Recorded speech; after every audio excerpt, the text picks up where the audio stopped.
એ નિમિત્તે રાજકોટ કોલેજે, લો કોલેજે અને ધર્મેન્દ્રસિંહજી કોલેજે મારું વ્યાખ્યાન યોજેલું અને વળતા કવિતાના દર્શનાર્થે હું મોરબી થોડી રોકાયેલી ત્યારે રામ સાહેબ પણ મળ્યા, બેન પણ મળ્યા, રેખાબેન, અને એ લોકો એવું ગોઠવતા હતા કે મારે આ કોલેજમાં આવવું. એ પહેલો જોગાનું જોગ. અને ગઈકાલે રાજકોટ નાગરિક બેંકમાં આપણા મોટા લેખિકા ગુજરાતીના ધીરુબેન પટેલ, એમનો શતાબ્દી વર્ષ ચાલે છે. એ નિમિત્તે એ લોકો તો દર મહિને વ્યાખ્યાન યોજે છે, પણ એ નિમિત્તે મેં ધીરુબેનની નવલકથા વડવાનલ પસંદ કરી. એ વ્યાખ્યાન ગઈકાલે હતું, એટલે જોડાઈ ગયું અનુસંધાન. જેમની વાત આજે કરવાની છે એ આપણા સૌના ઈષ્ટદેવ રામચંદ્ર હંમેશા ફરતા રહ્યા છે અને મને એની આરાધક તરીકે ફરવાનું વરદાન આપતા ગયા છે.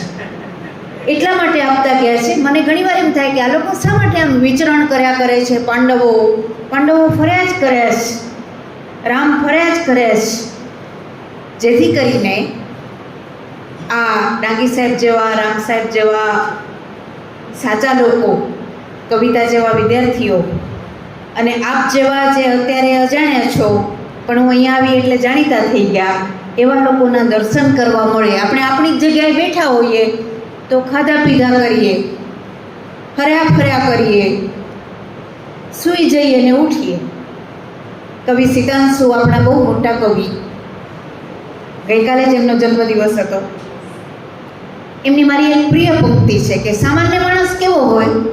ફરે, ચરે, રતિ કરે, ગર્ભને ધરે, અવતરે, મરે, કાંઈ કહેતા કાંઈ નહીં. હતા ત્યાં ને ત્યાં 90 વર્ષે ત્યાં જ બેઠા હોય, 90 વર્ષ મળ્યા હોય પણ એ કાંઈ કરે નહીં. અને 90મા વર્ષે એમ થાય કે ઓહો જિંદગી હાલી ગઈ, આ કાંઈ ન કર્યું, હવે ત્યારે કાંઈ મોકો ન મળે. પણ આ રામે, યુધિષ્ઠિરે, આપણે બધા જ ગાંધીજી જુઓ ને આખું ભારત ફર્યા, એ તો લેટેસ્ટ માણસમાં આવે. તો ફરવાથી ખબર પડે કે આ બધા આપણને કેટલો પ્રેમ કરે છે, તમે બધા ભણવા માટે કેટલા ઉત્સુક છો. એટલે આવો એક મોકો આમ તો 11-12 જાન્યુઆરીએ જ ગોઠવાઈ ગયો હતો અને આજે તક સાર્થક થઈ. એટલે સૌથી પહેલાં તો સંસ્થાનો, આચાર્યશ્રીનો, રામભાઈનો, કવિતાનો, આખા સ્ટાફનો અને તમારા બધાનો આભાર માની લો. વિષયની ચર્ચા અમે કરતા હતા ત્યારે મેં કવિતાને કહ્યું કે તમારે ત્યાં ગુજરાતીમાં જે કાંઈ અભ્યાસક્રમ હોય એમાંનો કોઈ મુદ્દો તમે કહેતા હશો તો આ પીરિયડનો જ ટાઈમ છે મારો, તો ભણાવી જઈશ. પણ એણે હઠ લીધી કે ના, એ મુદ્દા તો અમે ભણાવશું પણ એના કરતાં કંઈક જુદું. અને તે પણ કેવું કે જેને ભણવા માટે તો આપણે અવતાર લીધો છે. એવા આપણા 2 મહાકાવ્યો રામાયણ અને મહાભારત અને આપણા 2 આદિકવિઓ, માત્ર કવિઓ નહીં, ઋષિ કવિઓ વત્તા આદિકવિઓ, કારણ કે પહેલાં થયા એવા મહર્ષિ વાલ્મીકી અને મહર્ષિ વ્યાસ, 2 એકબીજાની હરીફાઈ કરે એવા કવિઓ છે. એમાંથી કવિતાને મન થયું વાલ્મીકીને ચરણે બેસવાનું. મારા તો એ આદિગુરુ છે, નાનપણથી એમની ઉપાસના કરવાનો મને લાભ મળ્યો છે. એટલે મને તો દોડવું તું ને ઢાળ મળ્યો જેવું થયું કે તમે વાલ્મીકીના ચરિત્રો વિશે વાત કરો. એટલે મેં કહ્યું સારું, એ નિમિત્તે ફરીથી એકવાર વાલ્મીકીને ચરણે બેસવાનો મને મોકો મળ્યો. એટલે પણ હું આપ સૌની આભારી છું. ક્યાંથી શરૂ કરું એવી એક મૂંઝવણ છે. પણ જ્યારે વાલ્મીકીની વાત કરવાની થાય છે ત્યારે સૌથી પહેલાં તો અહીંયા વિદ્યાર્થી મિત્રો વધારે છે. આ બધા તો મારા કેટલાક તો વડીલ પણ છે અને બાકી મિત્રો છે, એટલે એમને ખબર છે. પણ તમારે બધાએ એક વાત સમજવા જેવી છે. શીખવાડું તો શું, શિક્ષક પોતે પણ શીખતો હોય છે, માણસ માત્ર શીખતો હોય છે. એટલે બિલકુલ શીખવાડવાનો કોઈ ઈરાદો મારો ક્યારેય નથી રહ્યો. પણ આપણે સાથે બેસીને સહચિંતન કરીએ છીએ. તો ગુજરાતીમાં કોઈ પણ ભાષામાં બે શબ્દો અગત્યના છે, પાત્ર અને ચરિત્ર. પાત્ર કોને કહેવાય? આપણા બધા જેવા. એટલે હું એમ કહું, ચાલો મારા જેવા. આ કે મેં તમને કહું, ફરે ચરે રતિ કરે, ગર્ભને ધરે અવતરે મળે. જયંત પાઠક, આપણા મોટા કવિ, એણે વળી આવા પાત્રની ઓળખાણ એક કવિતામાં આમ આપી કે રમતા રમતા લડી પડે ભાઈ માણસ છે, હસતા હસતા રડી પડે ભાઈ માણસ છે, અને ચડતા ચડતા દડી પડે ભાઈ માણસ છે. આપણે બધા આવા છીએ. ઘડીકમાં માઠું લાગી જાય, ઘડીકમાં રોઈ પડીએ, ઘડીકમાં રાજી થઈ જઈએ, આખું રાજ્ય દાનમાં આપી દઈએ કાંઈ હોય નહીં છતાં, અને ક્યારેય બહુ વકાસીને બેસી જઈએ એ નક્કી નહીં. ને ધારો કે મને મોરબી આવતા પાકાલા મોટું થયું તોય મને એમ લાગે દુઃખના પહાડ તૂટી પડ્યા, બોલો. એમાં આપણે બધા આવીએ. આને કહેવાય પાત્ર.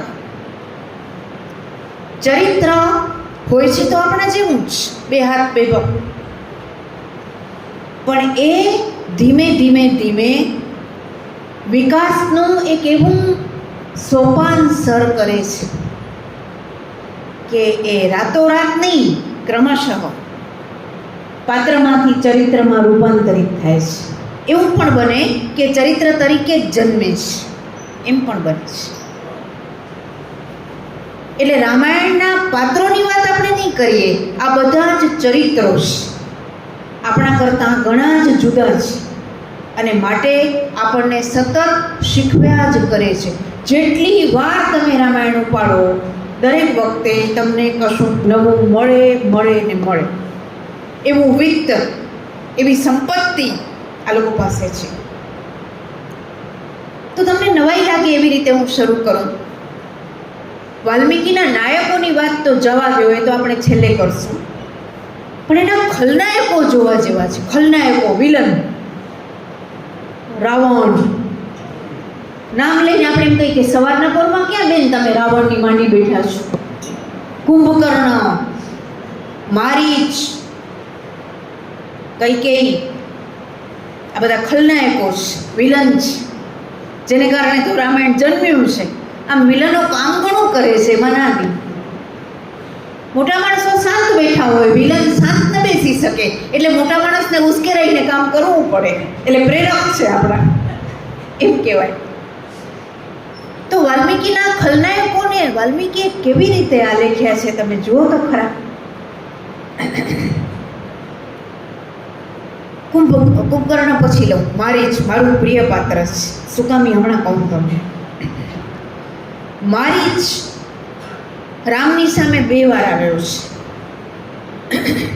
રામ જ્યારે વિદ્યા લેવા માટે વિશ્વામિત્ર ભેગા ફર્યા છે ને, ત્યારે હવનમાં હાડકાં નાખવા એ આવતો હોય છે.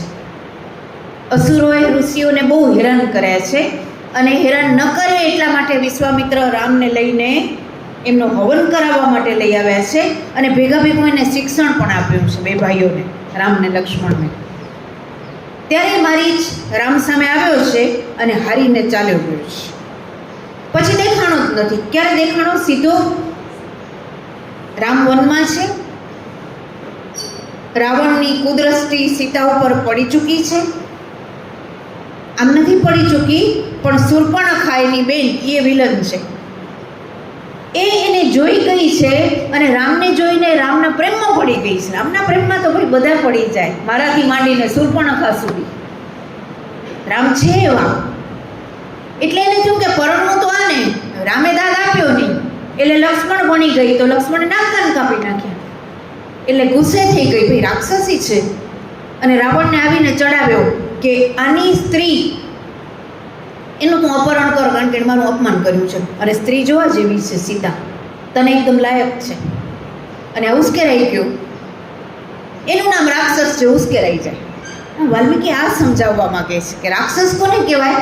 આપણા જેવો જ, બલકે દેખાવડો ને હોશિયાર માણસ છે, પણ એ કાબૂ કરી શકતો નથી. એટલે મારીચ પાસે, મારીચ એનો સગો થાય છે.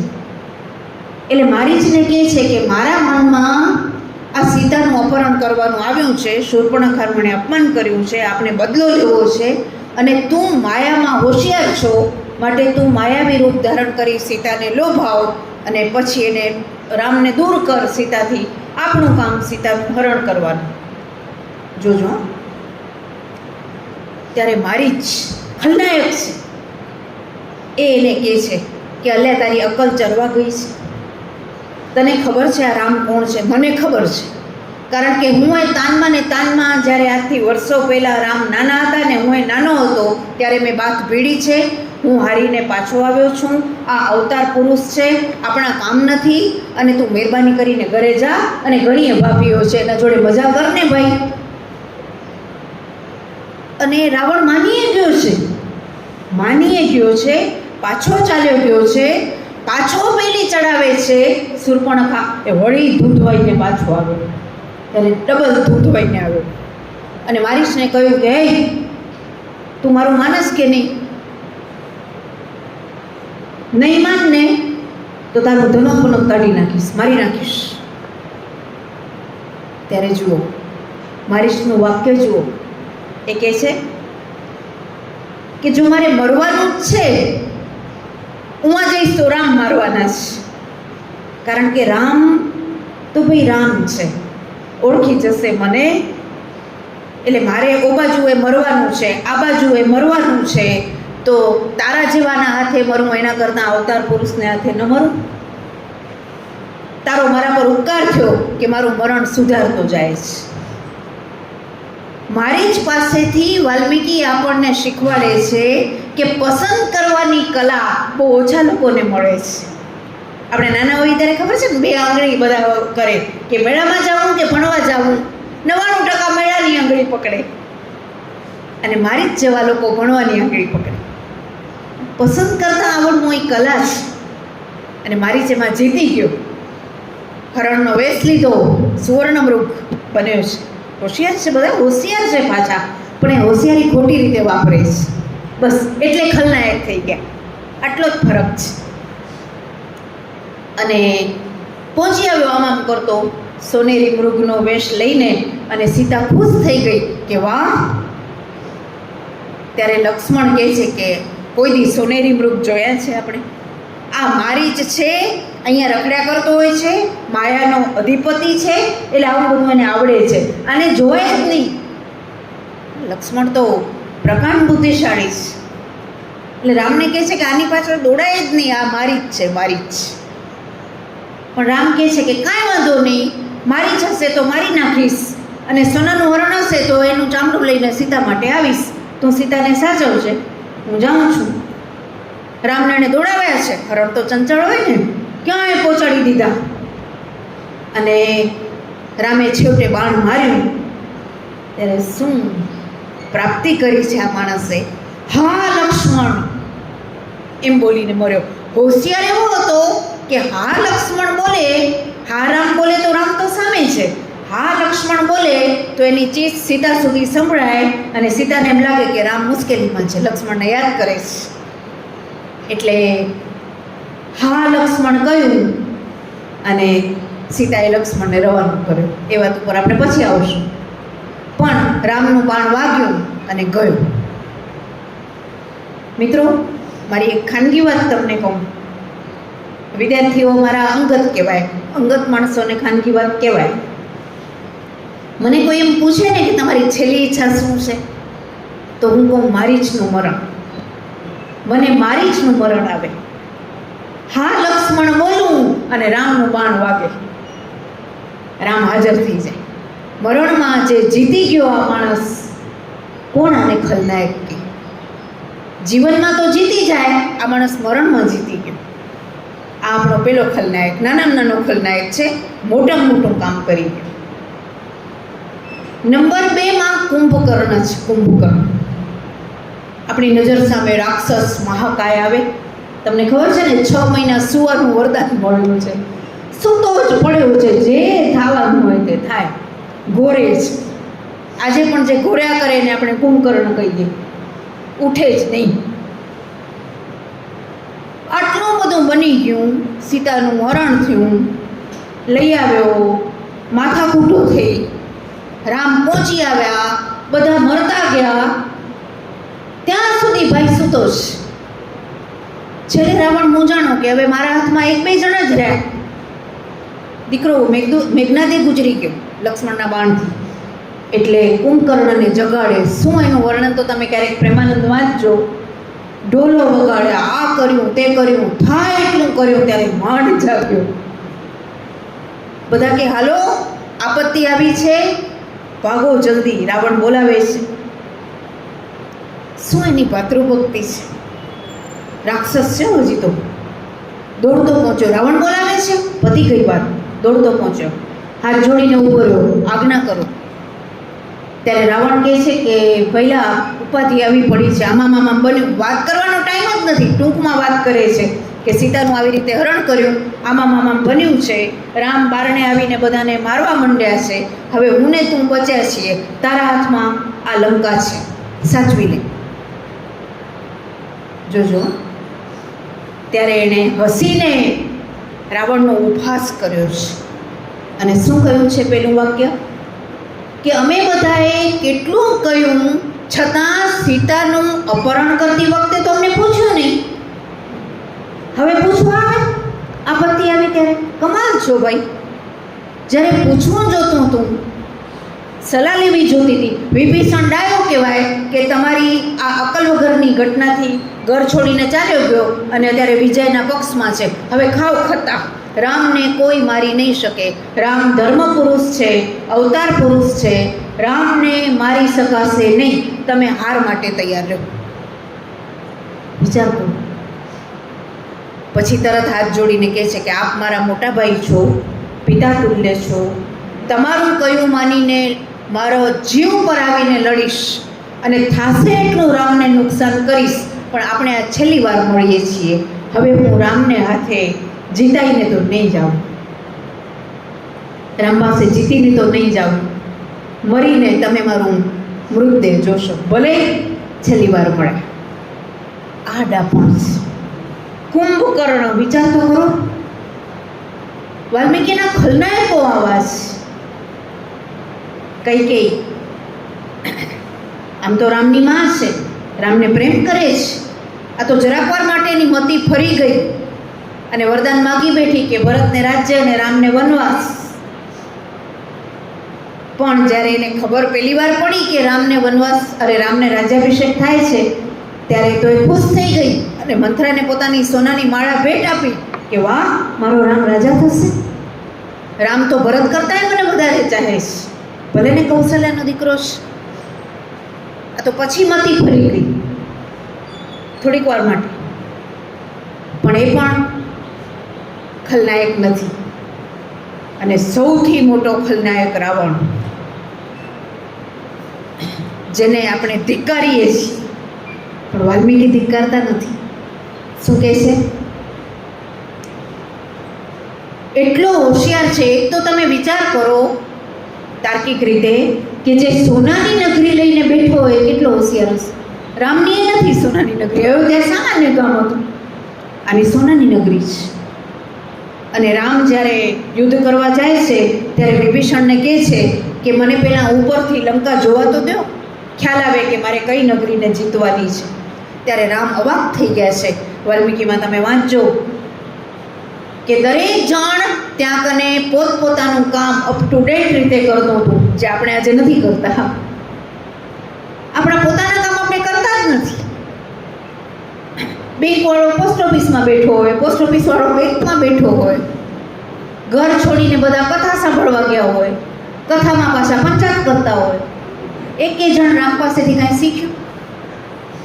ઘણીવાર મારા મોટાભાઈ મજાકમાં કહે કે જે માણસે ફરજ બજાવવી જોઈએ એવું શીખવાડ્યું રામે, એની કથા સાંભળવા સીએલ લઈને બધા જાય છે. આ શું? આ કેવી વાત? રાવણના રાજ્યમાં બધા પોતપોતાનું કામ નિષ્ઠાથી કરતા હતા. સવારે વેદના મંત્રોચ્ચારો રાક્ષસોના ઘરમાંથી બહાર પડતા હતા. આખી નગરી એકદમ સુખી હતી.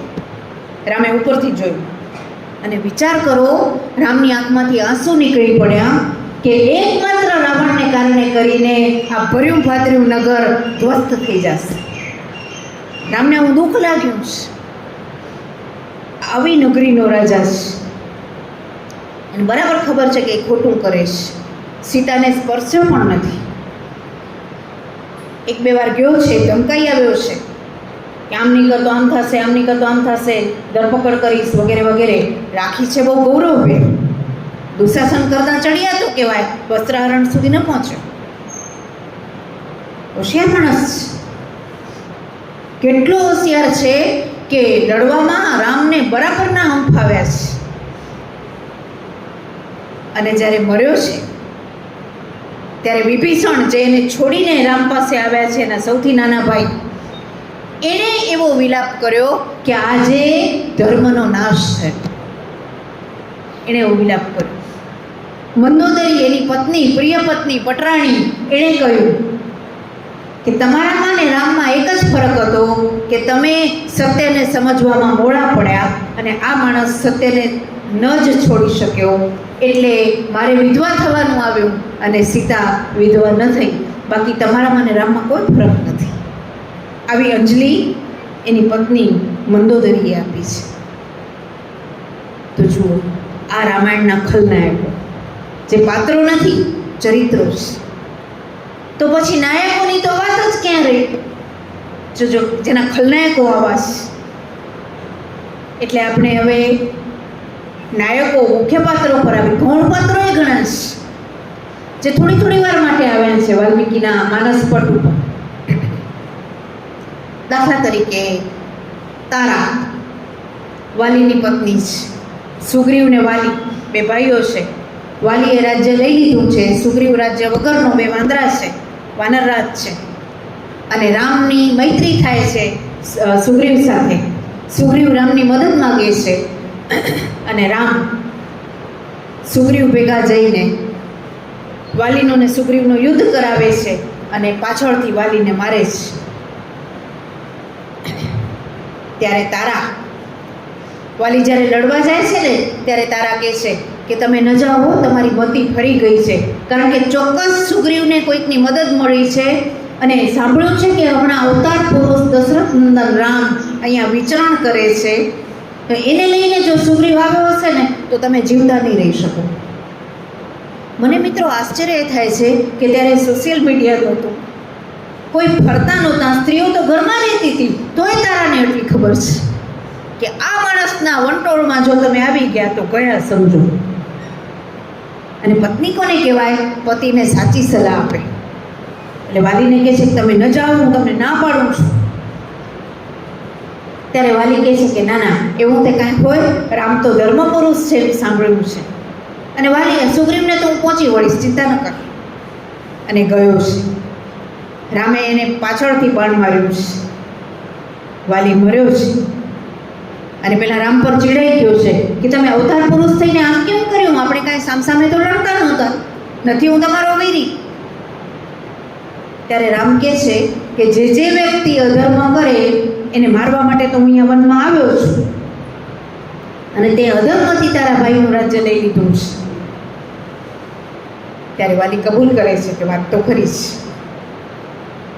અને તારા વિધવા થઈ, વિધવા રામના હાથે, છતાં શું કહે છે કે ભલે આપે વાલીને માર્યો, મારું સૌભાગ્ય લૂંટાઈ ગયું એ જુદો સવાલ છે, પણ આપ જેવા અવતાર પુરુષના દર્શન થયા ને એનાથી અમે કૃતાર્થ થયા છીએ. જુઓ તો ખરા, આ તારાનો ચહેરો છે. હજી એ તારા બીજી વાર આવશે, પછી કહીશ તમને. આ એનો પહેલી વારનો ચહેરો છે.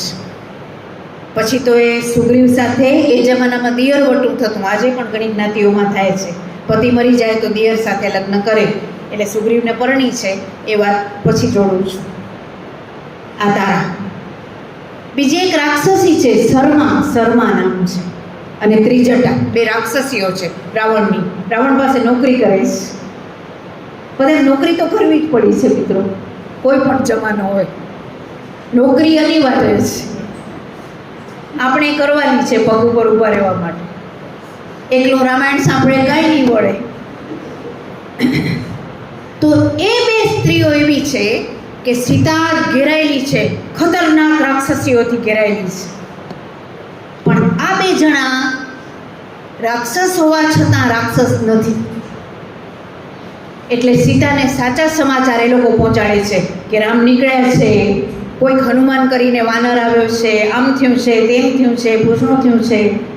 અને સીતાને આશ્વસ્ત કરે છે કે તમે ચિંતા ન કરજો, ધર્મ તમારે પક્ષે છે, તમે બચી જશો, અમારો રાવણ મરી જશે. ખોટાના પક્ષમાં હોઈએ તો કબૂલ કરવું જોઈએ કે આપણે ખોટાના પક્ષમાં પગારે ન ખાઈએ છીએ, વાત અલગ છે, પણ એ મરી જશે એ સાચી વાત છે. આવી હિંમત છે બે જણ. આ બે જણે સીતાને બહુ જ સાચવી છે. એટલે એ લોકો રાક્ષસમાંથી બહાર નીકળી ગયા. આપણે જે હોઈએ એ કુદરતી છે, પણ એમાંથી બહાર નીકળવું આપણા હાથમાં જ. એ આ લોકો બે શીખવાડે છે, રાક્ષસીઓ.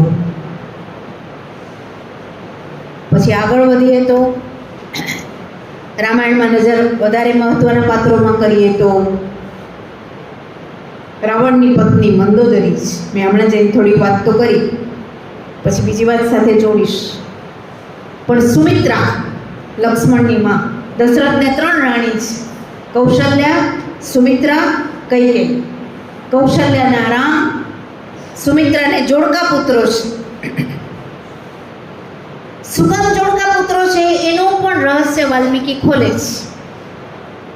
દશરથને સંતાન નહોતું થતું એટલે એણે પુત્રેષ્ઠી યજ્ઞ કર્યો છે, અને યજ્ઞને અંતે એમાંથી અગ્નિ પુરુષ બહાર આવે છે, યજ્ઞ પુરુષ બહાર આવે છે ખીર લઈને, અને દશરથને કહે છે કે આ ખીરના ભાગ કરીને રાણીઓને પીવડાવો એટલે તમને સંતાન થશે.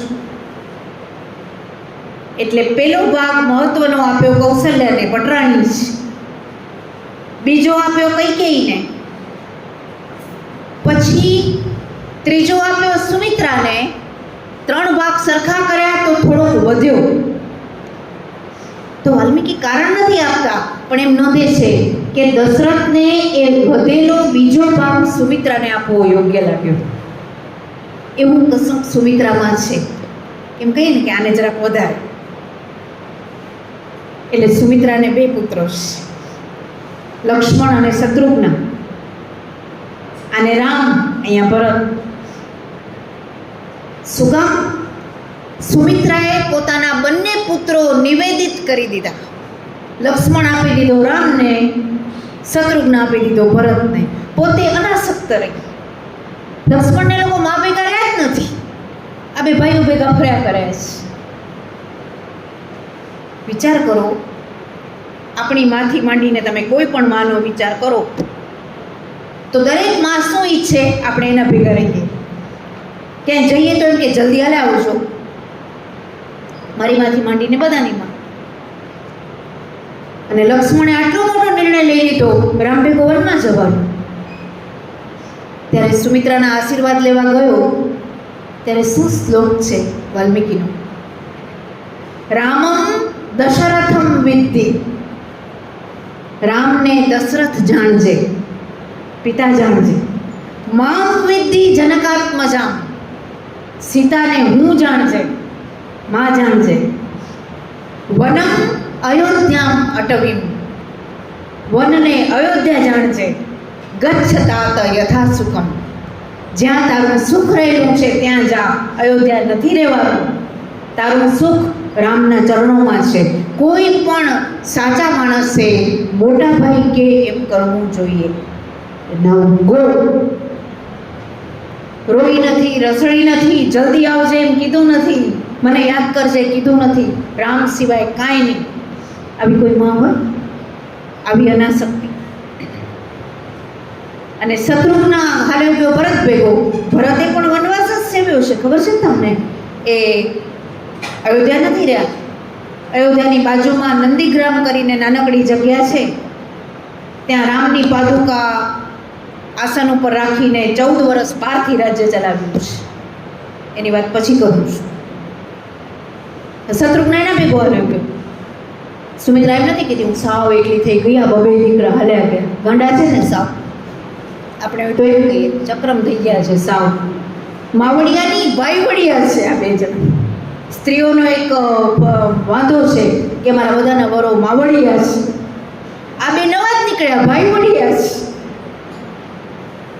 પણ જરાય વાંધો નથી. આવી અનાસક્તિ, આ અનાસક્તિ આ 2 દીકરાઓમાં ટ્રાન્સફર થઈ છે. આપણે એટલા જ અનાસક્ત છે. વિચાર તો કરો, વનવાસ મળ્યો નથી તો એ પેલો ચાલ્યો ગયો છે. અને આ પણ રાજ્યમાં રહ્યા વગર જ્યાં ભરત ફર્યો છે ત્યાં ફર્યો છે. ભરત એના મામાને ઘરે ગયો તો એ એના મામાને ઘરે, ભરત જંગલમાં તો એ જંગલમાં, ભરત રાજ્યમાં તો એ રાજ્ય. આ સુમિત્રાનો વારસો છે. તો આ સુમિત્રાનો ચહેરો છે. એક એક ચરિત્રો એક એકથી કોને પહેલે નંબર આપવો ટાઈ જ પડ્યા કરે. અહીંયા કોઈનો પહેલો નંબર આવે એમ નથી. અહીંયા બધા સરખા છે પાત્રો, ચરિત્રો. આગળ વધીએ તો ક્રમમાં મેં શત્રુઘ્નનું તો કહ્યું, વાલ્મીકીએ એનું આછેરું નિરૂપણ કર્યું છે. પણ આ બે ભાઈઓનો જવાબ નથી. કોનો? લક્ષ્મણ અને ભરત. લક્ષ્મણ રામને જ્યારે વનવાસ મળે છે, પિતા આજ્ઞા આપે છે, પિતા નથી આપતા, કૈકેયી આપે છે, ત્યારે લક્ષ્મણ એકદમ ગુસ્સે થઈને રામને કહે છે કે તમે જો રજા આપો ને તો આ વૃદ્ધ રાજાનું ડોકું હમણાં ઉડાડી દઉં. આમ તે કરાતું હશે? તમારા જેવા આજ્ઞાંકિત પુત્રને વનમાં કાઢી મૂકવાના અને ભરતને રાજ્ય દેવાનું. ત્યારે રામ જેને સમજાવે છે એ જ્યારે રામ પર આવીશ ત્યારે કહીશ. રામ નથી માનતા, એટલે બીજી જ સેકન્ડે નિર્ણય કરે છે કે તો ભલે હું તમારા ભેગો આવીશ. ત્યારે રામ એને સમજાવે છે કે જો અહીંયા સુમિત્રા, કૌશલ્યા, કૈકેયી 3 માં છે.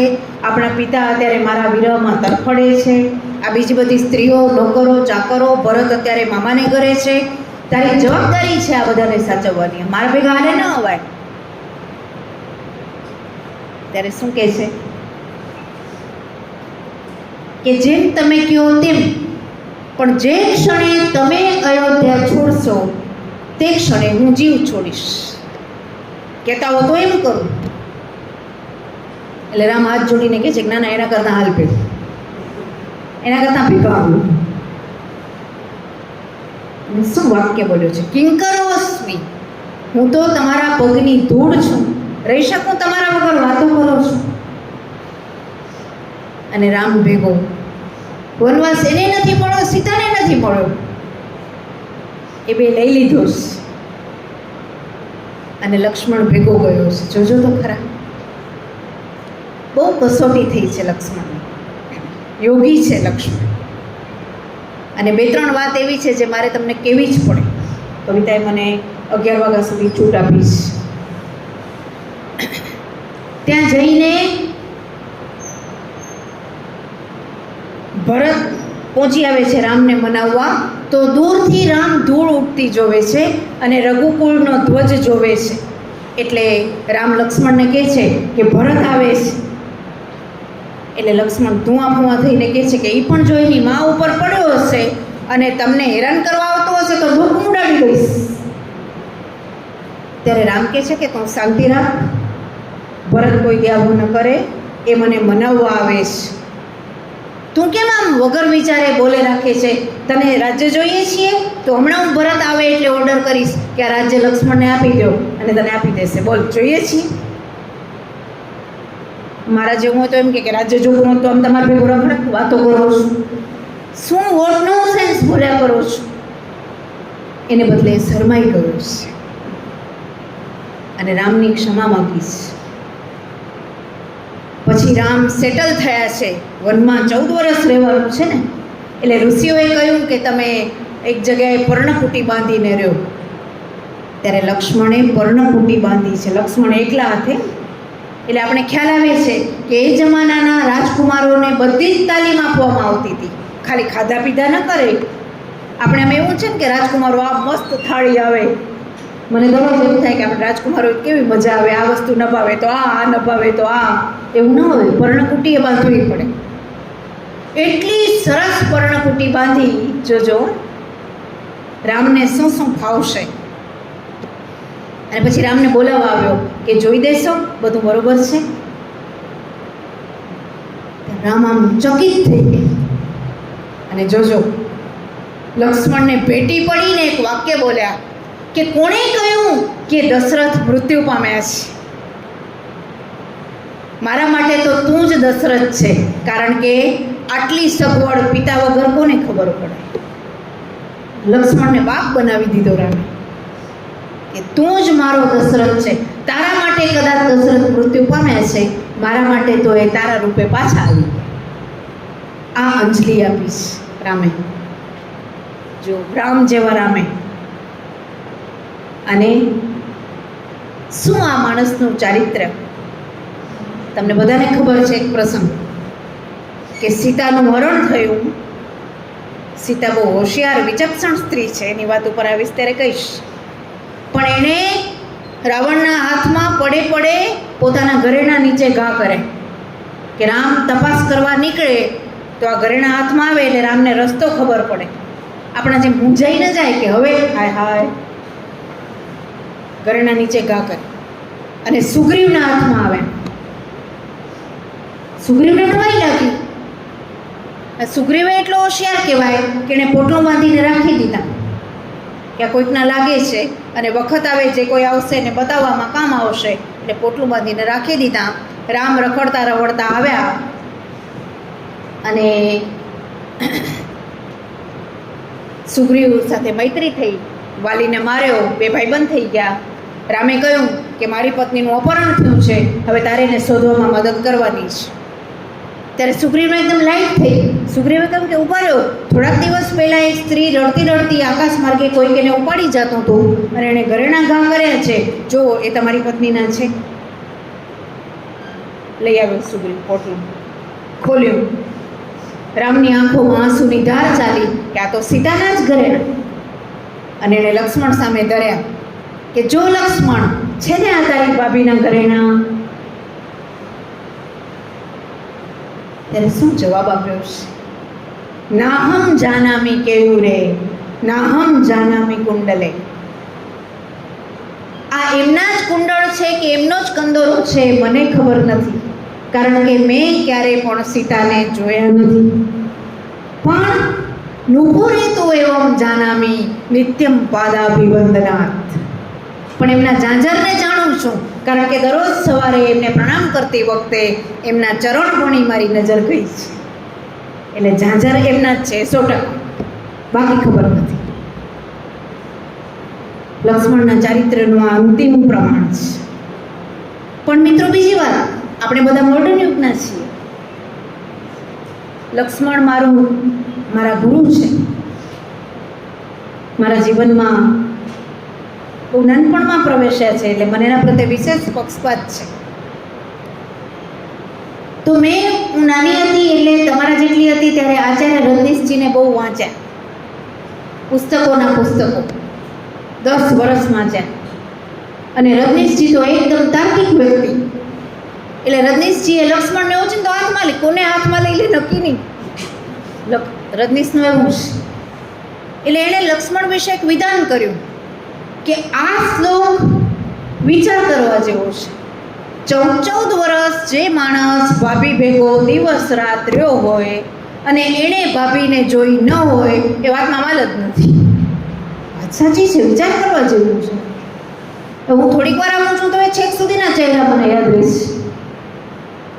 આપણે કાંઈ બાકા નથી. એટલે રજનીશે વિધાન કર્યું બીજું કે આમ તો જ બને કાંઈ બાગો નંબર 1, અને કાંઈ એને સીતાના સૌંદર્યનો ડર હોય કે જોઈશ ને મને વાસના જાગશે તો એટલે ભાગતો ફરતો હોય. એના સિવાય ત્રીજું કોઈ કારણ નથી. એટલે મને સારો વિચાર આવે, બધું વાત તો સારી સાચી છે, ભલે મારો ગુરુ હોય, વિચાર તો કરવો પડે, ગુરુને ચકાસવો પડે, એમને એમ પગે ન લગાય. એમ તો આપણે બધા હોશિયાર છીએ. એટલે મેં વાલ્મીકી ઉપાડ્યા કે વાલ્મીકી પાસે આનો જવાબ ચોક્કસ હશે. અને મિત્રો, કવિતા કોને કહેવાય ખબર છે? દાખલો અહીંયા હોય ને જવાબ ક્યાં હોય. ગણિત નથી, આ કવિતા છે. તો વાલ્મીકીએ બીજી એક જગ્યાએ મારો જવાબ આપ્યો, રજનીશનો જવાબ આપ્યો. રજનીશ મને પછી મળ્યા નહીં, તો માનું લઈને જાગ એના પાસે. પણ એ કમનસીબે ચાલ્યા ગયા હતા. ત્યારે ક્યાં ખબર છે કે સુગ્રીવ ને રામ ભાઈબંધ થયા. રામે વચન લીધું કે ચોમાસાના 4 મહિના પૂરા થાય પછી આપણે સીતાને શોધવાની છે. ત્યાં સુધી અમે પ્રસ્રવણ પર્વત ઉપર રહેશું, તું એ મજા કર, પણ 4 મહિને તારે જાગીને આવવાનું છે, નહીંતર જોયું જશે, જોજે.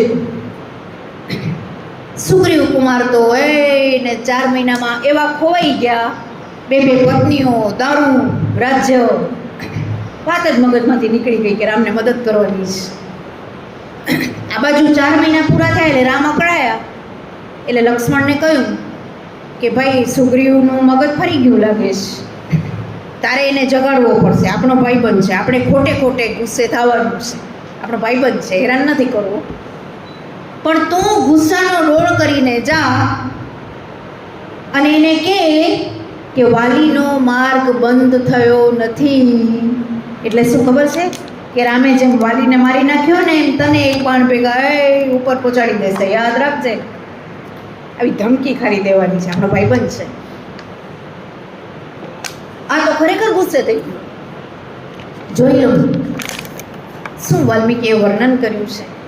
એ તો જુદો મુદ્દો છે વાલ્મીકીની વર્ણન કલા, એના પર ચડી જઈશ તો ભૂજે નહીં પહોંચું.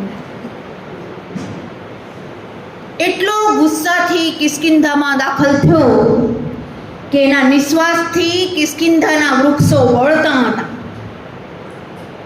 એટલો ગુસ્સો. અને આપણો સુગ્રીવ બારણા બંધ કરીને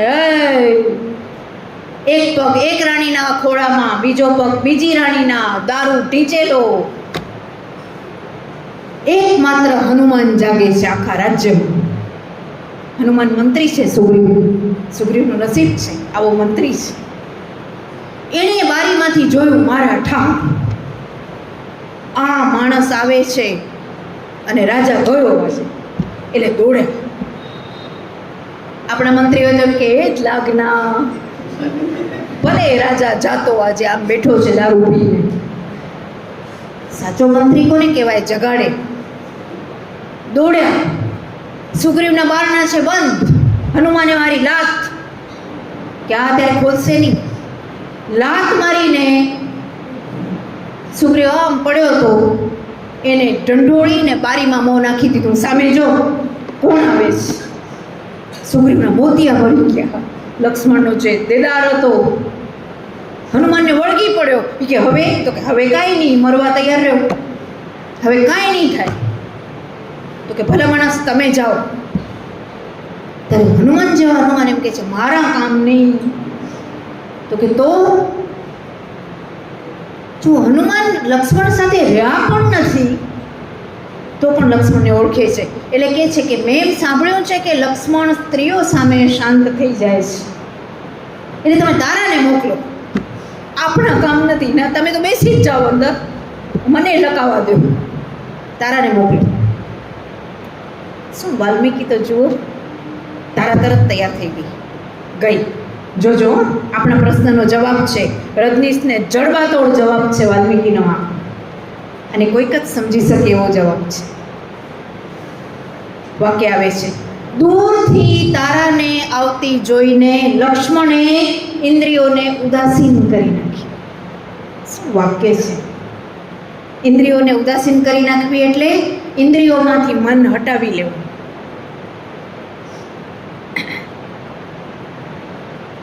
પછી ઇન્દ્રિયો વાપરવી પાછી, પણ મન હટાવીને. મન હટાવી લીધા પછી લક્ષ્મણે તારાને સંબોધન શું કર્યું સાંભળજો. હે પાતળી કેળવાળી સુંદરી તારા. શાંત થઈ ગયો, શાંત જ થઈ ગયો એકદમ. અને પછી આ સંબોધન કર્યું, હે પાતળી કેળવાળી સુંદરી તારા. સાહિત્યના વિદ્યાર્થી તરીકે હું સમજી શકી લક્ષ્મણ એને બરાબર જોઈ છે, આમ કરીને નથી બોલ્યો, વટથી આમ કીધું, હે પાતળી કે વાહ મસ્ત લાગસ. આનો અર્થ એ છે ને, હે પાતળી કેળવાળી સુંદરી તારા. આમ જો લક્ષ્મણ સિવાય બીજા કોઈ પુરુષે તારાને કહ્યું હોત ને તો તારા શું કરત એ આપણે સ્ત્રીઓને ખબર છે, એક લગાવી દે. પણ તારાને ખબર છે કે મારી પાતળી કેળ સાથે આને કાંઈ સંબંધ નથી, મારી પાતળી કેળ ઘરે જાય. સમજ્યા ને તમે? લક્ષ્મણ બધું જ જોવે છે પણ એનું ધ્યાન જ નથી, એ હટી ગયું છે. આપણે ક્યારે ધ્યાન રહે આપણો અનુભવ, આપણે કાંઈ લક્ષ્મણ નથી, કોમન મેન છીએ, પણ આપણે ખબર છે ભણવામાં ધ્યાન ન હોય તો કવિતાબેન ગમે એટલું સારું સમજાવે, હરરામ એકે વાક્ય યાદ ન હોતું, કારણ કે એમાં મન જોડાયું નથી. ચિંતા મન જોડાય ત્યારની છે. મન ન જોડાય તો મજા કરો, લાડુ ખાઓ. આપણા યોગીની આનંદ લહેરી કરીને એક બહુ મોટું ચરિત્ર બંગાળમાં થઈ ગયું. એ જમતા ને ત્યારે કોઈ પૂછે ને શું જમ્યા, તો કે ખબર નથી. અને પછી એમ પણ કે હું જમી, એ ખબર નથી, કારણ કે એમાં મન, હું દરરોજ એમને યાદ કરું કે મને આવું વરદાન મળે. આપણે તો રાહ જોઈને બેઠા હોઈએ કે શેનું શાક, શેની દાળ. કાલથી કવિતા પૂછે છે શું નાસ્તો કરશો, 17 વસ્તુ યાદ આવી ગઈ કે આ કહું કે આ કહું, કારણ કે મન જોડાયેલું છે.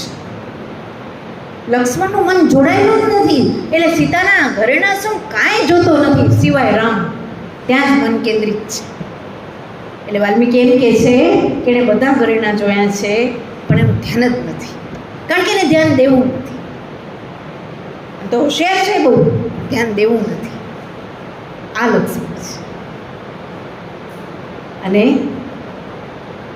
રામથી પણ હોશિયાર છે, પણ પોતાની બધી જ હોશિયારી રામને ચરણે સમર્પિત કરી છે. છેલ્લે ઇન્દ્રજીતને મારે છે ત્યારે પણ શું કહે છે ખબર છે? છેલ્લું ધનુષ્ય સાંધીને બાણ મારે છે ત્યારે કે જો રામ મહાત્મા હોય, જો રામે તપ તપ્યું હોય, જો રામની પિતૃભક્તિ સાર્થક થઈ હોય તો આ બાણ મેઘનાદને હરે. એમ નહીં કે હું હોશિયાર છું, મારું બાણ છે, મેઘનાદ તો આમ ચપટીમાં ચોળી નાખીશ, એમ નહીં. બધો યશ કોને આપ્યો? રામ. લક્ષ્મણની બહુ કસોટી થઈ. સીતાનો રામે ત્યાગ કર્યો ત્યારે મૂકવા એને જવું પડ્યું છે. આવી કડવી વાત કેવી પણ એને પડી છે. અને છેલ્લે રામાયણનો અંત એમ આવે છે કે રામને મળવા ખુદ સમય કાળ આવે છે. કાળ કે તમારો સમય હવે પૂરો થયો છે એમ કેવા ઋષિનો વેશ લઈને કાળ આવે છે અને રામને કહે છે કે મારે તમને એકાંતમાં મળવું છે.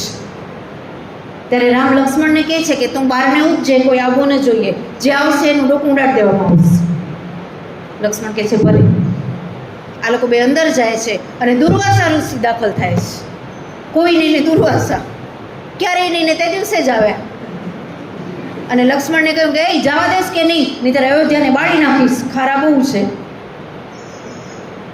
ક્યારેક આપણે એમ થાય કે આપણે ભલે ઋષિ નથી પણ આવા ખારા નથી, એટલી હું દુર્વાસા કરતાં મને એમ થાય ચડી હતી છું, આવો ખાર ક્યારે નથી ચડ્યો. લક્ષ્મણને તું મરાવે ને આ અયોધ્યાને બાળી નાખશે, એના કરતાં રામ મારું ડોકું કાઢી નાખશે તો હું એકલો મરીશ, પણ અયોધ્યા તો બચી જશે. એટલે આવવા દીધા.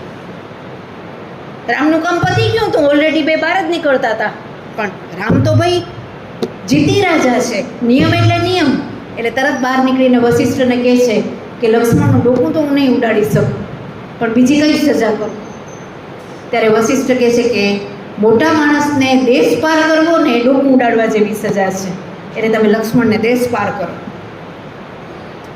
ત્યારે રામ માંડ બોલી શક્યા છે કે તું જા, અયોધ્યા છોડી જા. અને લક્ષ્મણે નક્કી કર્યું કે અયોધ્યા નહીં, હવે તો જીવન જ છોડવું પડે, કારણ કે રામ વગર તો જીવાય જ નહીં. એણે કહ્યું હતું ને કે બહાર નીકળીશ ને મરી જઈશ. એટલે સીધો સરયુ તટે જઈને સમાધિ લીધી છે. અને તરત રામ એની પાછળ ગયા છે. અને રામે છેલ્લું વાક્ય એમ કીધું છે કે હંમેશા એ પાછળ ચાલ્યો, આજે હું પાછળ જઈશ. કાયમ એ પાછળ ચાલ્યો, આજે હું પાછળ જઈશ. હવે જીવાય નહીં. લક્ષ્મણ વગર રામ જીવી ન શકે. આ લક્ષ્મણ છે. તો ભરત, વિચાર તો કરો, હાથમાં હાઈ ક્લાસ રાજ્ય આવી ગયું. માએ માગી લીધું કે રામ વનમાં અને ભરત રાજા. અને ધુઆં પુઆં થઈ ગયો છે. કૈકેયીને કલ્પના નહીં કે આવો ધુઆં પુઆં થઈ જશે. અને કૈકેયીને આવીને શું કીધું છે ખબર છે? કે મારા કયા નસીબ કે તું મારી માં હતી, અને તને કઈ મતી સૂજી તે રામને કાઢી મૂકે. ધિક્કાર છે તને, આજથી મારી માં નહીં, જા ગેટ આઉટ. એમ કરીને રામને મનાવવા ગયું છે. શું રામ ને ભરતનો સંવાદ છે! રામે એને બહુ સમજાવ્યો. જુઓ, વાલ્મીકીએ લખ્યું ન હોય તો માનીએ નહીં એવું આ વાક્ય છે. રામ એને કહે છે કે જો મેં કેમ પિતાનું કહ્યું માનીને રાજ્ય છોડી દીધું, એમ તારે પણ પિતાનું કહ્યું માનીને રાજ્ય કરવાનું. આપણે બે જણે પિતૃભક્તિ બતાવવાની છે. That's all. સાચી વાત છે, રામની તાર્કિક વાત છે. ત્યારે શું જવાબ આપે છે કે બધી વાત તમારી સાચી. દશરથ મારા પિતા હતા, મારા ભગવાન હતા, મારા ગુરુ હતા, બધું હતા. પણ જે માણસ સ્ત્રીની આસક્તિમાં આવો ખોટો નિર્ણય લે એ નથી મારો બાપ, નથી મારો ગુરુ, નથી મારો ભગવાન. હું એનું નહીં માનું. જાઓ થાય તે કરી. આ ભરત બાપે ખોટો હોય તો કાઢી મૂકવો પડે. તમે માનો, હું ન માનું. રામ ચૂપ થઈ ગયા છે. પછી રામે રાજનીતિનો એને આદેશ આપ્યો કે આમ રહેવું, આમ રહેવું. તો કે હું રાજા હું તો રહું ને, હું શું કામ રહું? રાજા તમે છો.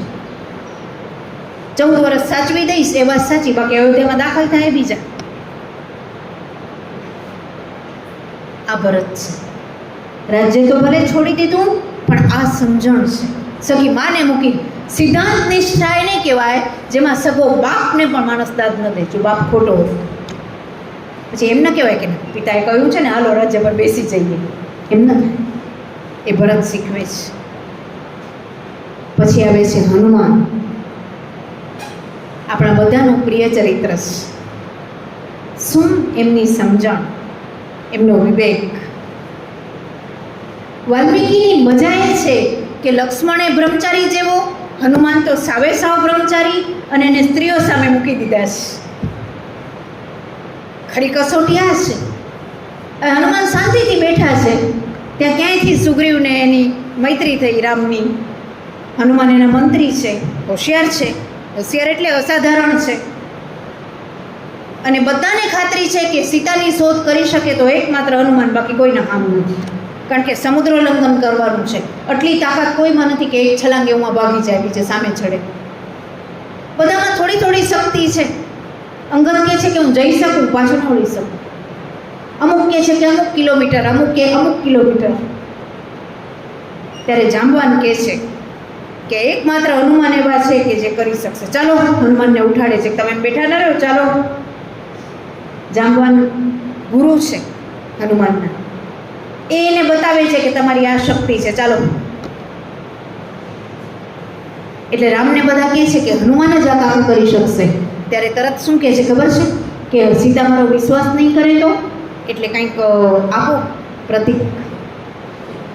આ હનુમાનને સૂઝ્યું છે. બોલો, હનુમાન સાવ બ્રહ્મચારી માણસ છે. ત્યારે રામે એને સીતાનું એક ઘરેણું આપ્યું છે. ત્યાં પહોંચે છે. લંકા જોઈને અવાક થઈ ગયા છે કે વાહ, સારો છે તો હોશિયાર, માં તો ના. અને વિરાટ રૂપ ધરીને ઉલ્લંઘન કર્યું, અને ત્યાં કોઈ ઓળખે નહીં એટલે અંગૂઠા જેટલું રૂપ ધારણ કરીને ઘૂસી ગયા છે. બધું આવડે છે, બધી વિદ્યા આત્મસાત છે. ઘૂસ્યા.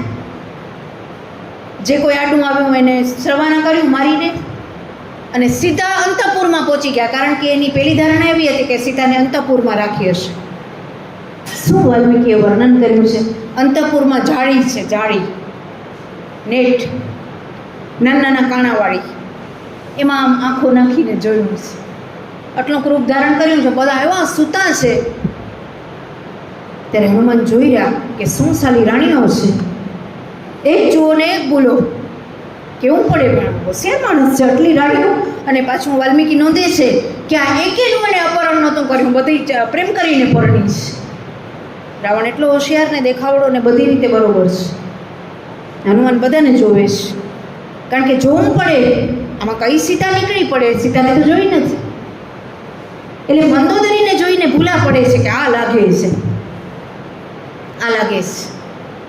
પછી તરત વાલ્મીકીના માટે શબ્દ વાપરે છે, બુદ્ધિમતામ વરિષ્ઠમ, બુદ્ધિશાળીઓમાં શ્રેષ્ઠ.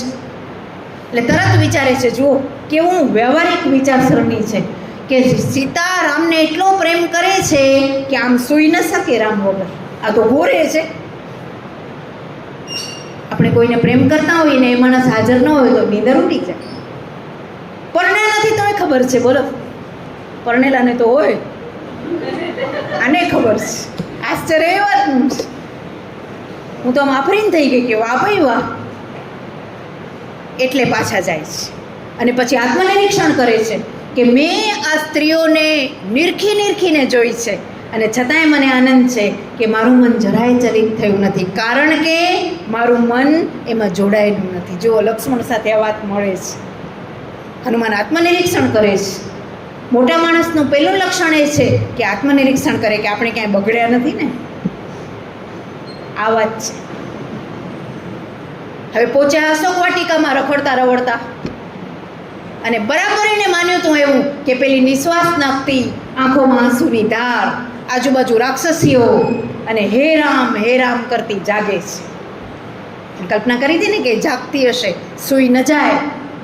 જેને દુઃખ હોય એ સૂઈ ન શકે, સુખી સૂઈ શકે. હા, મળી તો ગઈ. અને જોઈને અવાક થઈ ગયા. અવાક થઈને પેલો વિચાર એ કર્યો કે આના વિના રામ કેવી રીતે જીવે છે. બહુ કહેવાય, ખરું કહેવાય, રામ આના વગર, આવી મસ્ત સ્ત્રી વગર કેમ જીવે છે. અને પછી તરત જવાબ મળે છે કે કદાચ એક કારણે જીવે છે કે બંનેને હવા તો એક સ્પર્શે છે. આ હવા રામને મળે છે અને અહીંયાથી વહેતી ત્યાંથી વહેતી હવા સીતાને મળે છે, બાકી આ બે જીવી ન શકે. જુઓ તો ખરા, આ હનુમાન છે. હવે જો આ રૂપ બતાવે તો સીતા બી જાય, રાક્ષસીઓ રાડારાડ કરે. એટલે કયો ઉપાય અજમાવે છે? ઝાડ ઉપર ચડી જાય. આમ તો વાંદરા છે, હાઈ ક્લાસ. હનુમાન પાસે ઘોડો પણ છે, ઝાડ પર ચડી ગયા અને રઘુવંશનો આખો મહિમા ગાયો ઉપર બેઠે કે દશરથ કરીને રાજા, દિલીપ કરીને રાજા, રઘુ કરીને રાજા. એના પુત્ર રામ અત્યારે વનમાં રજળે છે, પત્નીથી વિખૂટા પડી ગયા છે. એટલે સીતાએ ઉપર જોયું કે અહીંયા વળી આ કોણ નીકળ્યું. એટલે નીચે ઉતર્યા, લઘુ રૂપ ધારણ કર્યું. હું રામનો દૂત છું. તરત સીતા કહે છે કે સાબિતી શું? તો સાચા પડ્યા, તરત બતાવે છે કે રામે મોકલ્યું છે. અને પેલી રોવી પડી કે તારો રામ કરે છે શું? અહીંયા હું મરી રહી છું. એટલે કે છે એ માંડ જીવે છે, તમને શું ખબર પડે? માંડ જીવે છે. અને હવે ચિંતા ન કરો, આવે છે. સૌથી મોટી વાત તો એ કે યુદ્ધમાં લક્ષ્મણ બેભાન થઈ ગયો, એટલે મૃત્યુ જ પામ્યો હતો. ત્યારે લંકાના જ વૈદ્ય સુસેણે એની શુશ્રૂષા કરી અને કહ્યું કે હિમાલયમાં સંજીવની નામની જે વનસ્પતિ છે એનાથી જ લક્ષ્મણ જીવી શકશે અને લઈ આવવાની તાકાત માત્ર હનુમાનની, બાકી કોઈના કામ નહીં. રાતોરાત ગયા છે, રાતોરાત પાછા વળ્યા છે અને લક્ષ્મણ જીવી ગયો છે. આ હનુમાન છે. એનાથી આગળ વધીએ તો સીતા અને છેલ્લે રામ. કવિતાનું માનીને 11ની આસપાસ પૂરું કરીશ. પૂરું થાય એમ નથી મિત્રો, આ તો અંજલિ છે. સીતાને આપણે છે ને એવી સ્ત્રી કલ્પી લીધી છે. આ બધા કથાઓ કર્યા કરે, નાનું કંઈક વાંચ્યા કરે કે જાણે રામ સ્ત્રી છે. રામ બેલી બિચારી વનમાં બહુ હેરાન થઈ છે, રામે એને કાઢી મૂકી. આવા શબ્દો વાપરો, ભાષા તો જો. રામે એને કાઢી મૂકી. મને ઘણા એમ કે તમારા રામે કાઢી મૂકી. એ સીતા કેવી છે જુઓ. પરણીને આવી, દેખાવડી તો આ લોકોનું છે, બાહ્ય સૌંદર્ય તો બધામાં છે, તો પ્રશ્ન જ નથી. સવાલ પછીથી વિકસેલા અંતર સૌંદર્યનો છે. પરણીને આવી, હજી તો ગોઠવાતી હતી રામ સાથે. ત્યાં વનવાસ આવ્યો. રામ એને મળવા ગયા કે આજે હું રાજા નથી, વનવાસી છું. તારે કૌશલ્યની સેવા કરવાની, સુમિત્રાની સેવા કરવાની, આમામ કરવાનું. રામે ભાષણ ચાલુ કર્યું. ત્યારે ઠંડકથી એણે શું કીધું કે હું તમને પરણી છું, જરાય પણ અહીંયા નહીં રહું, તમારા ભેગી આવીશ. ત્યારે રામે કીધું ના ભેગા આવાય, ત્યાં તો રીછો હોય, સિંહો હોય, રાક્ષસો હોય, અવાય જ નહીં, તારા કામ નહીં. ત્યારે જવાબ જો શું આપ્યો છે સીતાએ. કેમ? આજે મને ખબર પડી કે મારા પિતા જનકે એક સ્ત્રીના હાથમાં મારો હાથ સોંપ્યો છે. તમે બાયડી છો, આવડે ધનુષ લઈને ફર્યા કરો છો, તો આ બધાને મારી નાખજો. વાતો કરો છો. રામે કીધું હાલાલ ભેગી બા, મને સ્ત્રી કે એના કરતાં ભેગા ચાલો હાલો. રામને આમ છાપી નાખ્યા છે. સંવાદ બહુ વાંચવા જેવો છે. વીરવાન સ્ત્રી છે, ક્ષત્રિયની છે, આમાં સાંભળીને લે કાંઈ. કેટલી સૌંદર્યશાળી, ઘણાની નજરનો ભોગ બની છે. વનમાં એવી ગોઠવાઈ ગઈ છે કે દશરથના સારથી સુમંત્ર કહે છે કે જાણે પ્રવાસે ગઈ.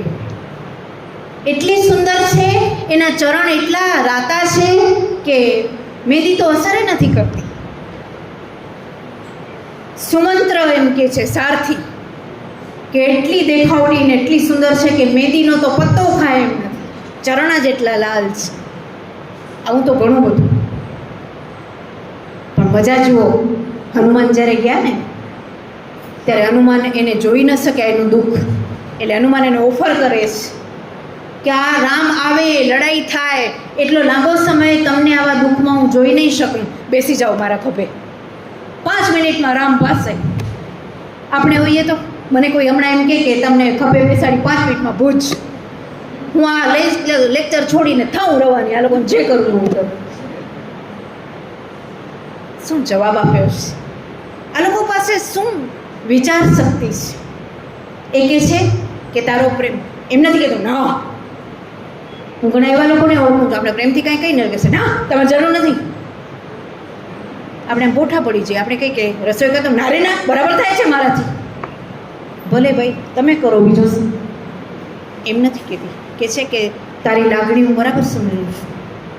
અરે ભાઈ તારું બળ પણ બરાબર સમજું છું, પણ 4 કારણે હું તારા ભેગી આવી શકું એમ નથી. કારણ નંબર 1, એક તો મને બીક લાગે બાપા, તું આમ થતો મને લઈ જા અને હું ક્યાંક પડી જાઉં તો. આમ ધીમેથી શરૂ કરે છે, હનુમાનને માઠું ન લાગે. નંબર 2 કે ગમે તેમ તો એ તું પરપુરુષ છે અને હું એક સતી સ્ત્રી છું. પરપુરુષના ખભે મારાથી ન બેસાય મારા ભાઈ, ભલે તો મારો દીકરો છે. નંબર 3, રામ મને છે ને પરણે છે, એની જવાબદારી છે મને લઈ જવાની, તો તું શું કામ પંચાયત કર. અવાજ ઊંચો થઈ ગયો. રામ પોતે આવશે, રખડ્યા કરે છે ક્યારના ધનુષ લઈને, આમ હોશિયાર તેમ હોશિયાર, તો આવશે. પરણ્યા પતિનું કામ છે આ. અને ચોથું કારણ જુઓ, નંબર 4, રામને હું એટલો પ્રેમ કરું છું ને કે રાવણને મારવાનો યશ રામને જ મળવો જોઈએ, તને નહીં. એટલે રામ આવશે, આવવા દે ને, અને કહીને જા જઈને કે હું અહીંયા મરવા પડી છું. આ સીતા છે. રામે એની અગ્નિ પરીક્ષા લીધી છે, ત્યાં રામને જાળી નાખ્યા છે કે શું તમે સામાન્ય પુરુષ જેમ મને સામાન્ય સ્ત્રી માનીને આવા આક્ષેપો કરો છો? ખબર નથી હું કોણ છું? જોઈ લો હું કોણ છું.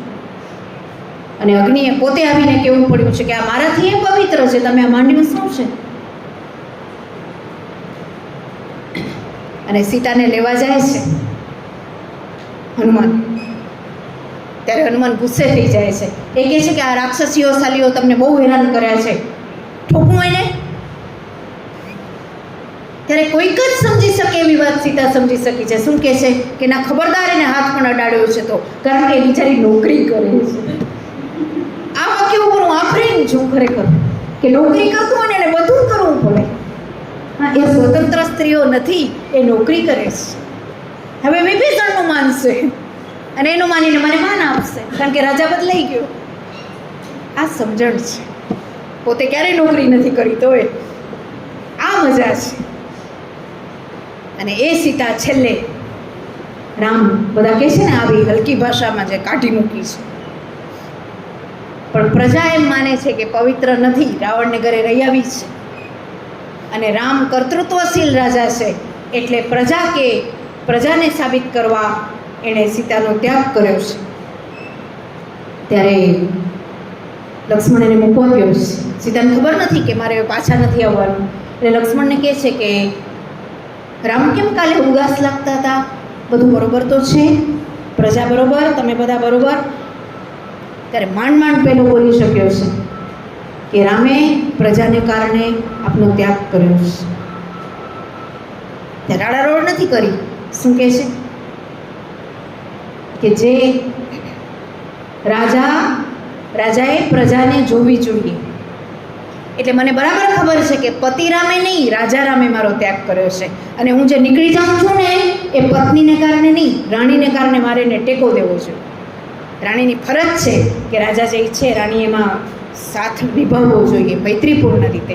એટલે હું નીકળું છું, બાકી એમ નીકળું નહીં એવી રીતે ગળું વટ છે. અને તું ચિંતા ન કર, હું મારું ફોડી લઈશ, તું જા, મારું ફોડી. આ પ્રભાવ છે. અને છેલ્લે આવી છે લવકુશને લઈને વાલ્મીકી તેડી આવ્યા છે. ત્યારે વાલ્મીકી કહે છે કે તમે આ માંડ્યું શું છે? આ સ્ત્રીનો ત્યાગ કર્યો. હું વાલ્મીકી જાહેરાત કરું છું કે આ પતિવ્રતા સ્ત્રી છે અને તમારે એને સ્વીકારવાની છે. પણ રામ કાંઈ નિર્ણય લઈને પહેલાં જ એણે નિર્ણય લઈ લીધો છે અને મૃત્યુનું આહ્વાન કર્યું છે. એટલી બધી ગૌરવશીલ સ્ત્રી છે કે પતિ કાઢી મૂકે ત્યારે નીકળી જાય, પતિ બોલાવે ત્યારે હાલી આવે, એવી સસ્તી સ્ત્રી નથી. એટલે જે ધરતીમાંથી પ્રગટ થઈ છે એ ધરતીનું આહ્વાન કરીને રામ કાંઈ વિચારે એ પહેલાં તો ચાલી ગઈ. બધું જ રામની રજાથી કર્યું, પણ મૃત્યુ સ્વતંત્ર લીધું. એમાં રામની કોઈ રજા બજા લીધી નથી. વટ શીખવાડ્યો છે એણે, દ્રૌપદી આપણને વટ શીખવાડ્યો છે. સ્ત્રી કેવી વટવાળી હોય એના ઉત્તમ દ્રષ્ટાંતો છે. રોયા રણ ન કર્યા કરે, જરા જરા વારમાં વાગ્યું ને રોયા, કોઈએ બોલાવ્યું નહીં ને રોયા. કેવા કેવા સંજોગોમાં આ લોકો નીકળે. અને છેલ્લે આવે છે અવતાર પુરુષ રામ. એની તો વાત જુદી કરવી પડે, પણ તમને 2-3 વાત કરીને મારી વાત પૂરી કરીશ. બધા જ રામને પિતૃભક્ત તરીકે ઓળખે છે. સાચી વાત છે, રામનું મુખ્ય લક્ષણ પિતૃભક્તિ છે. પણ પિતૃભક્તિ કેવી કેવી રીતે વિસ્તરી છે તમે જુઓ. પિતાના કહેવાથી વનવાસ સ્વીકાર્યો હોય તો બહુ મોટી વાત, પણ વનમાં હજી તો નીકળ્યા છે. પહેલાં જ એના ભાઈબંધ કેવટને ઘરે રોકાણા છે અને કેવટ એના માટે ઘણું બધું જમવાનું લઈને હાજર થયો છે. ભાઈબંધ છે જૂના, પહેલી વાર આવ્યા છે. ત્યારે રામ હાથ જોડીને કહે છે કે અત્યારે હું વનવાસી છું, મારાથી આ અત્યારે ન લેવાય, વનફળ જ લેવાય. એટલે પેલો બિચારો નિરાશ થઈને કહે છે કે તો હું તમારી શું સેવા કરું? એટલે રામ કહે છે કે તારે મારી સેવા જ કરવી છે ને, તો મને મૂકવા જે ઘોડાઓ આવ્યા છે ને, જે રથ આવ્યો છે ને, એ ઘોડા મારા પિતાના પ્રિય ઘોડાઓ છે, એને ચારો નાખ. પિતાના ઘોડાને જે માણસ એટલો ચાહે છે કે એને ખબર છે કે પિતાના પ્રિય ઘોડા કયા. આ રામનો પ્રવેશ છે. ચારિત્રનો તો સવાલ નથી. બધા જ પાસા રામના પૂરેપૂરા છે. ભાઈ તરીકે પૂરા. ભાઈઓએ તો એને બહુ ચાહ્યા, પણ ભરત માટે રાજ્ય છોડ્યું, લક્ષ્મણ માટે જીવન છોડ્યું, અને પાછા આવે ને પાછા 14 વર્ષે ભરતે વચન લીધું હતું કે 15મા વર્ષની પહેલી સવારે જો તમે અયોધ્યા ના આવ્યા તો બળી મરીશ. ભરતે વચન લીધું છે. રામ નાવા પણ રોકાણા નથી. વિભીષણ કહે છે કે આપ નાહી ધોઈને જાઓ, તો કે ના, ભરત રાહ જોવે છે. આપણી કોણ રાહ જોવે છે ને આપણે ખબર હોવી જોઈએ. નાવાય નથી રોકાણા, દોડતા આવ્યા છે પુષ્પક વિમાનમાં. પુષ્પક વિમાન રાવણે એના ઓરમાનભાઈ કુબેર પાસેથી ઝૂંટવી લીધું છે. એ વિમાન એવું છે, ગમે ત્યાં હર્યા ફર્યા કરે. તો રામે વિભીષણને કહ્યું કે મને અયોધ્યા મૂકીને આ વિમાન કુબેરને પાછું દેવાનું છે. વિભીષણને એ પણ શીખવાડ્યું કે પાકી વસ્તુ લેવાય નહીં, ગમે એટલી સારી હોય. માલિકીનો વિભીષણ છે, પણ રામે ઓર્ડર કરી દીધો કે પાછું આપી દેવું. નીચે ઉતર્યા. શું આ માણસનો વિવેક છે! હનુમાનને કહે છે કે 14 વર્ષથી ભરત રાજ્ય સંભાળે છે, ભલભલા લોકો રાજ્યની ઝપેટમાં આવી જ જાય, એટલે તમે જઈને જરાક ભરતને જાણ કરો કે હું આવી ગયો છું. જો એના ચહેરા પર નારાજગીના ભાવ આવી જાય તો હું પાછો વળી જવા તૈયાર છું. જુઓ તો ખરા, હનુમાનને મોકલ્યા છે. આ તો ભરત છે, એમ કાંઈ ઝપેટમાં ના આવે, રામને ટક્કર મારે એમ છે. એટલે તો મૂર્છિત થઈ ગયો કે આવી ગયા રામ. એટલે હનુમાને જઈને કહ્યું કે ના ના, કમ્પ્લીટ ક્લિયર છે, આવી જાઓ. આટલો અનાસક્ત પુરુષ છે. રાજ્યને લાત મારી દીધી છે, ગમે ત્યારે લાત મારવા તૈયાર છે, ચોંટીને ન બેસે આ લોકો. મહાપુરુષોની એ મજા છે. તો એની ભાતૃભક્તિ જુઓ, એની માતૃભક્તિ જુઓ. કૈકેયીને જતી વખતે સૌથી પહેલાં નમસ્કાર કૈકેયીને કર્યા અને આવીને પણ કૈકેયીને કર્યા, જેથી એ ભૂઠી ન પડે. અને પિતા પ્રગટ થયા દશરથ કે તે મારું કયું માનીને આ વનવાસ સેવ્યો એટલે ધન્ય છે તને, તો તું કંઈક માગી લે. ત્યારે શું માગ્યું ખબર છે? કે તમે કૈકેયી ઉપર ગુસ્સો કરીને ગયા છો ને, ગુસ્સો પાછો ખેંચી લે, ગુસ્સો ન કરો. દેવો પ્રગટ થયા કે તમે રાવણને મારીને અમારા પર ઉપકાર કર્યો છે, માગી લ્યો. ત્યારે શું માગ્યું? કે મને મારી પત્ની પાછી મળી, એમ આ રીંછો અને વાંદરાઓ મારા માટે લડ્યા, ઘણા એમાં મરી ગયા, અને એ પત્નીઓ વિધવા થઈ, એ બધાને જીવતા કરો, જેથી એની પત્નીઓ પાછી સધવા થાય. એકો એક જણનો રામે વિચાર કર્યો છે, એકો એક જણનો. મોટો માણસ કોને કહેવાય? બધાનો હોય. મારી મા મને શીખવાડતી કે કોનો વિશ્વાસ કરવો? જે માનો હોય, મંત્રીનો હોય. જે માને છોડી શકે, બાપને છોડી શકે, એનો કોઈ દી વિશ્વાસ ન કરાય, ગમે એને છોડી શકે. અને જે માને પ્રેમ કરે, પિતાને પ્રેમ કરે, નોકરીને પ્રેમ કરે, એનો વિશ્વાસ કરાય. રામે બધાને પ્રેમ કર્યો. અને મને તો એમ લાગે છે કે એને વનવાસ એટલે સ્વીકાર્યો, કેટલાને મળ્યા છે. મેં શરૂઆતમાં કહ્યું ને, મળવા તો ગયા હતા. કોમન મેનને રામ મળ્યા છે. સબરી કેવટ તદ્દન કોમન મેન છે. સબરી તો જુઓ, છેલ્લી વાત એની કર્યા વગર નહીં રહેવાય. આપણે સબરીની કલ્પના કરી છે, એઠા બોર ને રોયા કરે છે ને, એવું કાંઈ નથી સબરીમાં. વાલ્મીકીની સબરી જુઓ, રામ પહોંચી ગયા છે અને રામ એને પૂછે છે, શું વાક્ય છે? હું અદેખાઈથી બળી મરું. હું તમને પણ કહું મિત્રો, અદેખાઈ જેના પાસે મકાન હોય, મોટું પૈસા હોય, ઘરેણાં હોય, મોતીના બુટિયા હોય, એની ન કરાય, સબરીની કરાય. શું મેળવ્યું આણે? રામ આવીને પૂછે છે, આ વાક્યો જોજો, આ વાક્યો વાલ્મીકીના વાક્યો છે. હે તપોધને, રામ એને સંબોધન કરે છે, હે તપોધને, જેના પાસે તપરૂપી ધન છે, એવી હે ચારુભાષિણી, એટલે મીઠું બોલનારી સબરી, તે જે વ્રત લીધા એ તું પૂરા કરી શકી, તને જે મેળવવું તું તે તું મેળવી શકી, તારી ઇન્દ્રિયો તને વશમાં રહી, તું કુશળ છે. ત્યારે પેલી કહે છે, એટલે તો તમે આવ્યા છો, આ બધા ગુણો છે એટલે તો તમે આવ્યા છો, આવો તમે આવો એવા છો.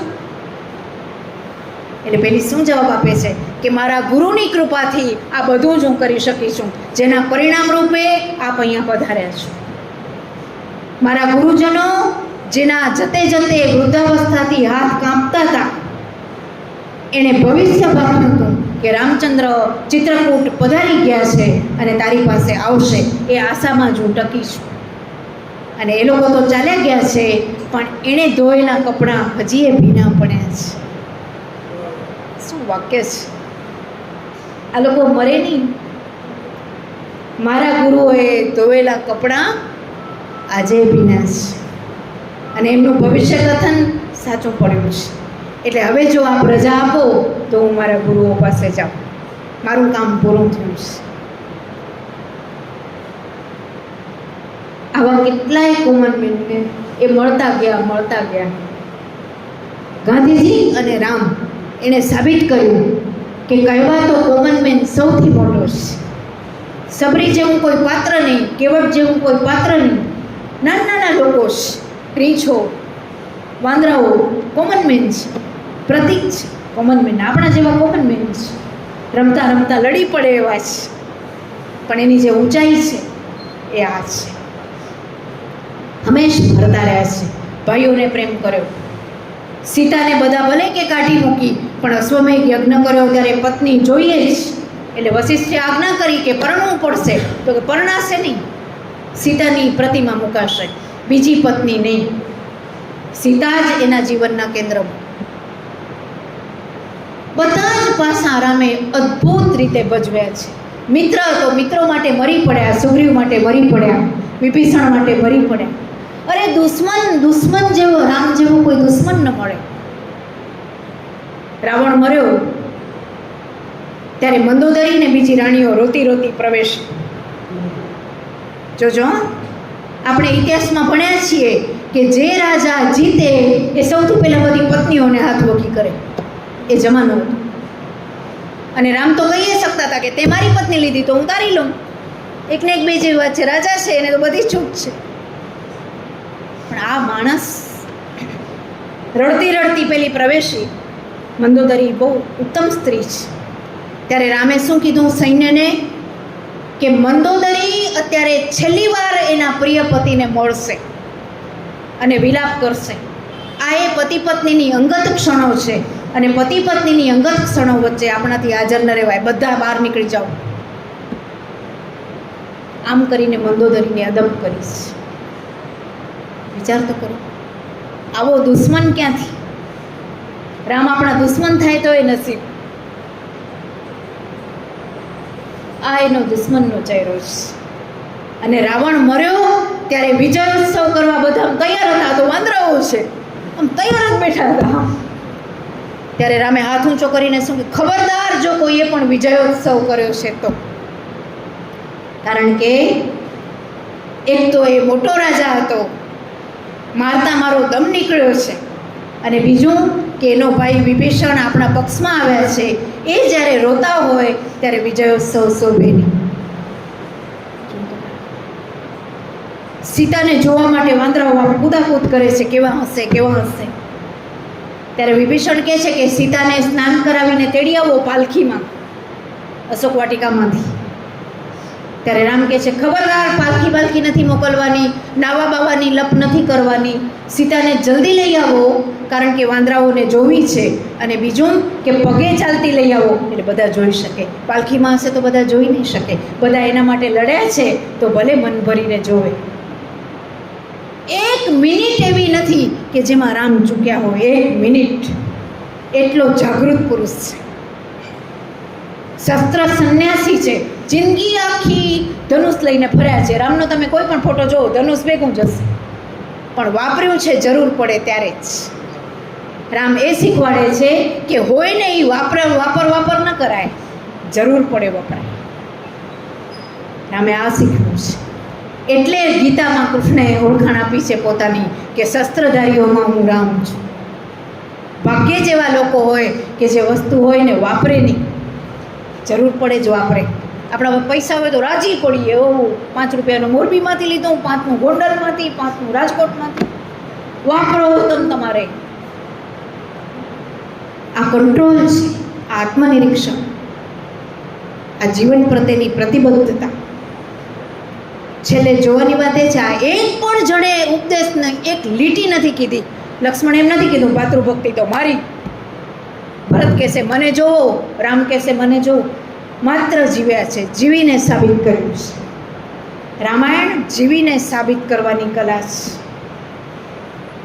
એનું એક પાત્ર વાલ્મીકી પણ છે. વાલ્મીકી લેખક એ છે ને પાત્ર એ છે. અને એણે બ્રહ્મા પાસે વરદાન માગ્યું હતું કે હું તો જ કવિતા રચું જો મારો નાયક 32 લક્ષણો હોય. રેંજી પેંજી માટે કવિતા કરવાનો મારી પાસે ટાઈમ નથી. એટલે બ્રહ્માએ કીધું કે તારો નાયક 32 લક્ષણો હશે. અને રામને ધરી દીધા. તો આવા અનેક વ્યક્તિત્વોની કથા એટલે વાલ્મીકી રામાયણ. અને એના ઉત્તમ શબ્દ તો સાવ જ કામ જ ના આવે એવા એના વિરલ ચરિત્રો. મારી તમને બધાને અપીલ છે કે આ તો આપણે એક આચમન લીધું છે, પણ તમે બધા જ અત્યારે FYSYTYના મિત્રો હશો, અત્યારથી વાલ્મીકીનું આરાધન કરો. એના ઘણા ફાયદા છે. એક તો આવી ઉત્તમ કવિતા તો સાંભળવા મળશે, વાંચવા મળશે, શીખવા મળશે. મને કોઈ પણ એમ પૂછે કે તમને માણસ કોણે બનાવ્યા, તો હું કહું કે મા બાપ ને ભાઈ બહેનો તો બરાબર, પણ મને વાલ્મીકી અને વ્યાસે માણસ કરીશ. આપણે જન્મીએ ત્યારે બધા જ તુચ્છ હોઈએ છીએ, પ્રાણી હોઈએ છીએ, પણ આ લોકોને વાંચ્યા પછી આપણે ધીમે ધીમે પ્રાણીમાંથી માણસ તરફ ગતિ કરીએ છીએ. એટલે તમે બધા આજની આ સવારે આ લોકોના પ્રયત્નને સાર્થક કરવા માટે એટલી પ્રતિજ્ઞા તો ચોક્કસ લેજો કે વાલ્મીકી વાંચ્યા વગર આ પૃથ્વી પરથી ખસશું નહીં. આવા મહાકવિને અને મને આ મોકો આપવા માટે આ સંસ્થાને મારા કાયમના પ્રણામ. આભાર.